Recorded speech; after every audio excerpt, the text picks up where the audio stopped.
மனமாகிய தாமரைக்குள்ளே இடத்தை இறைவனுக்கு இடத்தை கொடுத்தோம் என்று சொன்னால், மனதிலே இறைவனுக்கு இடத்தை கொடுத்தோம் என்று சொன்னால், அந்த இறைவன் இந்த இறை சக்தியானது என்ன செய்யும்னு கேட்டீங்கன்னா, மனதில் இருக்கக்கூடிய மாயா விகாரங்களை அப்படியே ஒழித்து தள்ளும். அப்போ மனதிலுடைய மாய இருள் விலகும், அறியாமை இருள் விலகும், அறிவொளி ஞானம் பிறக்கும்னு அர்த்தம். அது மாய திரைகள் விலகும்.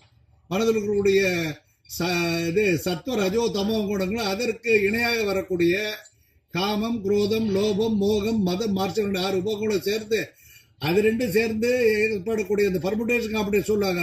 18 விதமான எண்ண அறைகளும் அதிர்வுகளை சேர்ந்து ஏற்படக்கூடிய அந்த கிளர்ச்சிகளும் அந்த மாய தோற்றங்களும் மாயா விகாரங்களும் ஒழியும்.